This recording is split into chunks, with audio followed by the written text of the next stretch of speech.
I do want to switch gears really quick to Russia, because there was also breaking news with Russia today as well. Now, what's interesting about this, at first, I want to start with this. Let's go back to Biden, because this is all, and this all starts back with him. It was announced a couple of days ago that Joe Biden gave Ukraine permission to use long-range missiles inside of Russia. So I explained to people why that actually matters with long-range missiles. From what I read, it makes it difficult to actually pin down the target, etc. Vladimir Putin said if that were to happen, he would consider that to be an escalation from the West, not just from Ukraine. Ukraine proceeded to do that. They used long-range missiles yesterday. And now, and this broke, I don't know if everybody's seen this, this broke today. Now they are saying that the US military base in Poland is priority target, Russia warns. Vladimir Putin has issued a statement earlier before I went live. He spoke, and to make a long story short, I was not going to play that whole speech here, but he said that he wants peace, but that he does consider this to be an escalation from the West. What happens from here? Because I get the impression from his speech, he does not want World War III. But I also got the impression that if he were to sit back and just allow this to continue and happen, then it would make him look like a pushover. What do you think happens from here? Well, we all die. I'm not being facetious right now. I've never been more afraid of the imminent nuclear war than I am right now. We have pushed Russia into a corner. Russia has responded using a weapon of unprecedented strength. This variant of the Rubiev RS-26 missile that was used. Again, as a missile, Putin's speech, I would ask people to listen to it, even if you don't read Russian or understand Russian. Look in his eyes.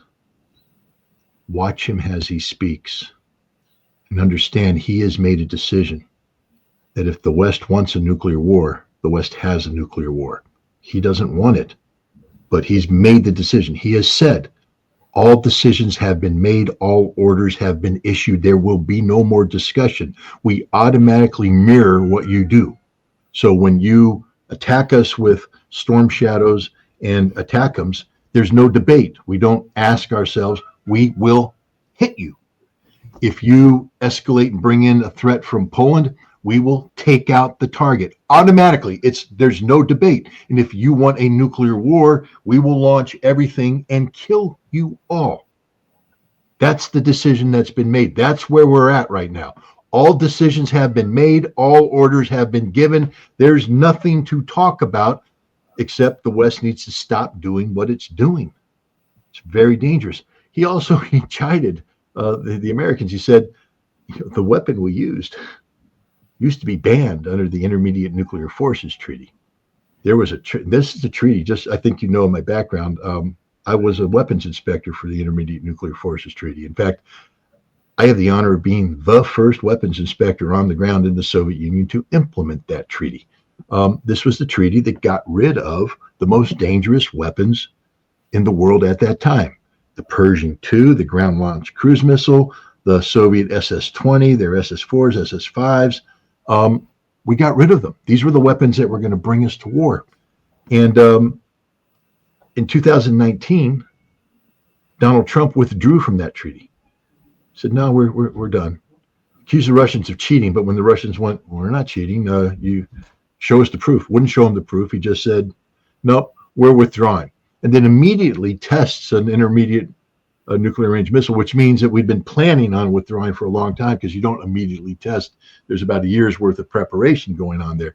And so, but the Russians said, okay, we're not going to develop intermediate range missiles unless the United States deploys missiles to Europe. Well, last spring we had an exercise in Denmark and we deployed intermediate range missiles to Europe. And Putin went, I warned you. I mean, this is without Putin. I don't know why people think he bluffs. He doesn't bluff. He's very upfront about what he's going to do. He said, I'm not going to build these missiles unless you deploy missiles there. Then we deployed them, and he said, I warned you. And we went, no, but it was just an exercise. He went, no, you brought them to Europe. So he began building missiles. In 1983, the Soviets, because we were deploying the Pershing II missile to Germany, the Pershing II at that time, if you fired it 7 minutes later, it would hit Moscow. The Russians were scared to death of this thing. They're like, oh my God, it's there. So to respond to that, they built a new missile called the Skorost, the speed. And basically it was just a modification of existing missiles. They took the first two stages of it, put a different warhead on top of it, a conventional warhead, by the way, and they were going to flood Germany and Czechoslovakia with these weapons. And the moment they detected the Pershing II doing anything, bam, hit it right there, right on the spot. Boom, boom, boom, instantaneous. The speed, the Skorost. But then the INF treaty came in, people like me, and that was the end of that weapon because it was of the wrong range and it got destroyed and never got deployed in full strength. The Soviet rocket forces, the guys I've been talking to, Sabby, I just want to tell you, it really helps to talk to people. You learn a lot when you do. And the fact that the United States government doesn't want me talking to Russians tells you how important it is to talk to Russians.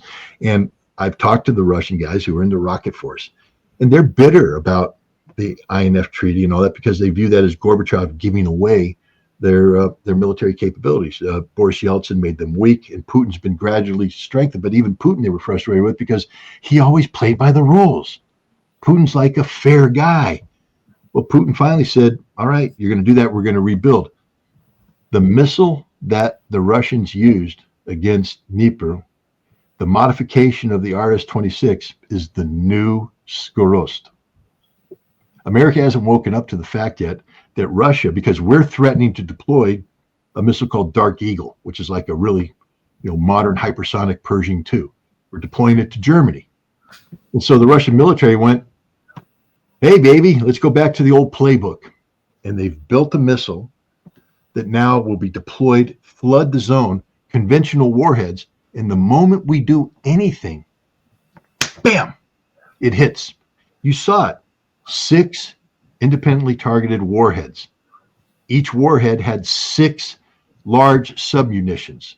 It's saturated the area. Remember, its job is to destroy an American mobile launcher. So when we bring the launcher out, here comes this thing in with its cluster warheads, wham, down on the field, everything dies. We did it to ourselves. And Putin said, you guys made the biggest mistake in your life because we had a treaty where none of this existed. But now we got it. And now you're going to pay the price. And America doesn't know how to do that. Now, I just want to say one last thing to set this all in motion. Biden in September said no to this. Do you remember? Yep. Keir flew down, all that stuff. Said no. Said we're not going to do that because he understood the risks. He was told by Lloyd Austin this could be a nuclear war. He was told by the Russians this could be a nuclear war. Straight up, Anatoly Antonov said, you do this, we're going to nuke America. And he went, okay, I'm not going to do it. Now he's done it. Why? What changed? One thing. Well, Trump won. Bingo. And here's the problem. Trump won.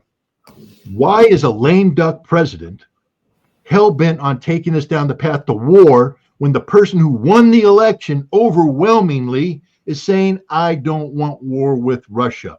I want to end the conflict with Ukraine. That's the will of the people, whether you agree with it or not. It's a democracy. The people voted. That's what the majority of people said we want to happen.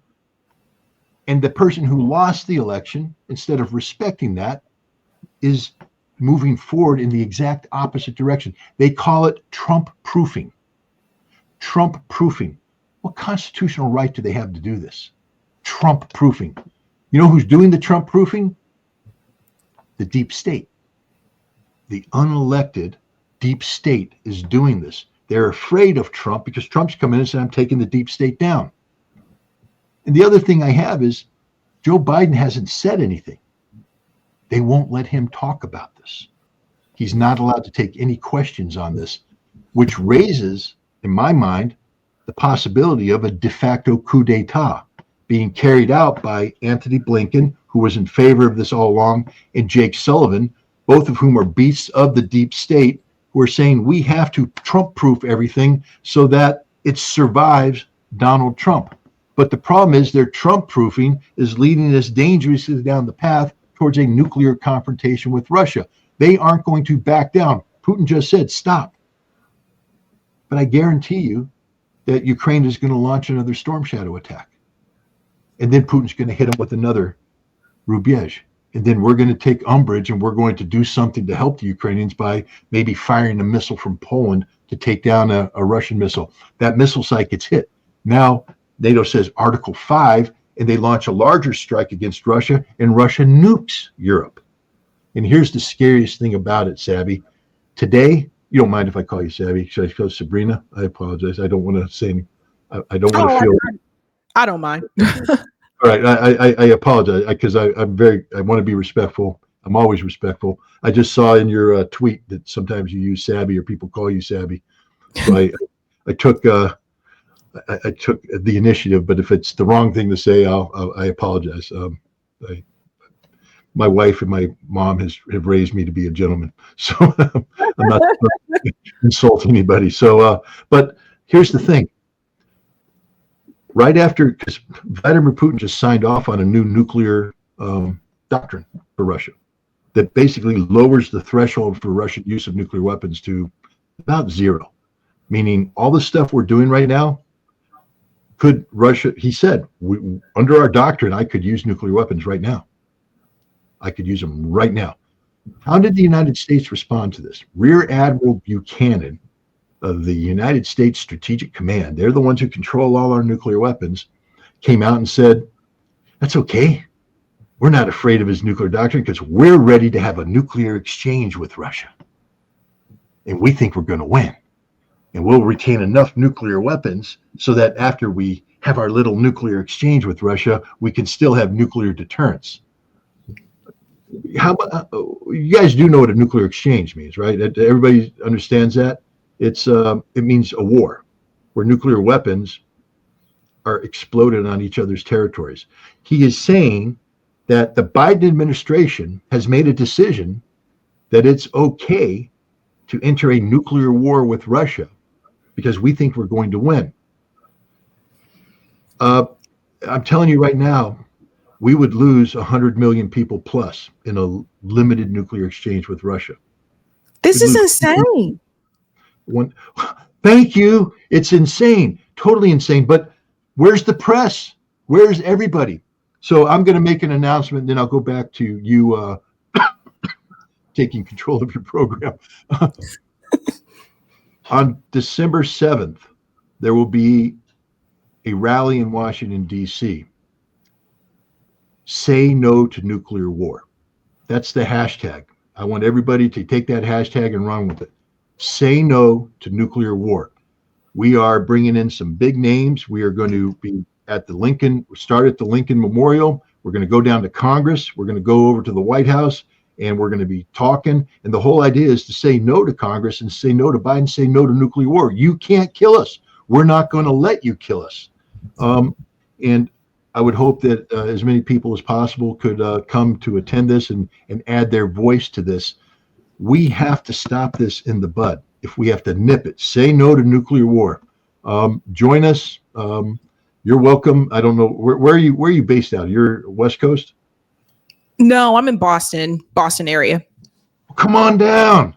Come on down. You know, we can get you to say no to nuclear war too. We'll make this a whole family affair. But the whole point is, we have to stop this, guys. We really do have to stop it. In 1982, I wasn't part of it, but Caring Americans put 1 million people into Central Park to say no to nuclear war and say no to nuclear armament. And it worked. It led to the INF Treaty. If we put 1 million people in Washington, D.C. on the 7th, and we get out there and make our voices heard, we can save our lives. That's what I'm asking you guys to do. Give a damn about your lives. If you care, if you're parents that have little kids, Say no to nuclear war. If you're single and you think you want to get married and start a family, say no to nuclear war. If you're single and you don't want to get married and have a family, but you like your dogs, say no to nuclear war. If you're a human with empathy, say no to nuclear war. We have to say no to nuclear war. And there is no tomorrow. I'm telling you right now. Yep. We're going to war with Russia and we're all going to die. We have idiots in the Strategic Command who think it's okay to have an exchange, a nuclear exchange. He just condemned 1/3 of Americans to die. He just condemned them, saying it's okay. And he wouldn't have said it if the Biden administration didn't think we have to put the American people on notice that we might have this little nuclear exchange with the Russians. Guys, it's nuclear war. Nobody survives it. There's a book written by Annie Jacobson called Nuclear War. It's fiction, but she interviewed dozens of former officials who did the war planning, who were in Strategic Command, who did all this. They know the procedures, and she created a realistic scenario talking to them about this, how this happens. You know how long we have to live once nuclear war starts? 72 minutes. From the time the first bomb hits until everybody's dead, 72 minutes. That's it. That's how quick this can happen. Say no to nuclear war. Come on out on December 7th. This might be the only chance you have to stop a nuclear war, the only chance you have to have a Christmas, because the Biden administration has been hijacked. There has been a coup that has seized control, and they are aggressively moving towards a decisive confrontation with Russia, which will go nuclear. There's no other option. Russia will not back down. And as Vladimir Putin said, all decisions have been made. All orders have been given. It's on full automatic. It's up to you. We know what we're going to do. You have to decide to opt out of escalation. And the Biden administration isn't. They got a general saying, nuclear exchange. He's excited about it. Guys, we're all going to die unless we make sure they understand we don't want to die. And we can only make them know that if we come. I've invited President-elect Trump. I've invited Bobby Kennedy Jr., Tulsi Gabbard, Don Jr. Who knows if they'll come?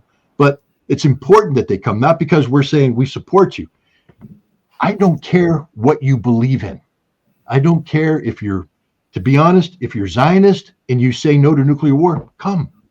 If you're pro-Hamas and you say no to nuclear war, come. If you're Democrat, Republican, Libertarian, Communist, Buddhist, I don't care. Because none of the differences we have matters if we're all dead. And we're all going to die. So the one thing I need is somebody says, I want to live. I want to live. I choose life. Come, make your voice be heard, and maybe, just maybe, we can stop this thing. Scott Ritter, thank you. Thank you so much for your time, Scott. And then also with that rally, if you could just, whenever there's graphics made for that or whatever, are you going to share that? I came up with an idea today, just so you know. I got so, I was on with Judge Napolitano, and I just got so, excuse my language, pissed off, feeling so helpless, so frustrated. I went, screw it. We're having a rally, Judge. I want you to come. And he went, I'm in. And so I've been promoting this thing. We've made a lot of progress. We will have it. The people that that know how to get the licenses and do all that are in charge. They've locked in the venue. It's going to happen. But I literally just made this up today. Tomorrow we begin the graphic presentation, and I just came up with the hashtag. I did that just a little while ago on another podcast. I said, screw it. I want say no to nuclear war. We got to make this thing trend. So, all right. But I will get those graphics as soon as we have them. Yeah. Let me know as soon as you have it, and I can, of course, promote it like on the show and social media, etc. But thank you so much, Scott. Well, thank you for having me.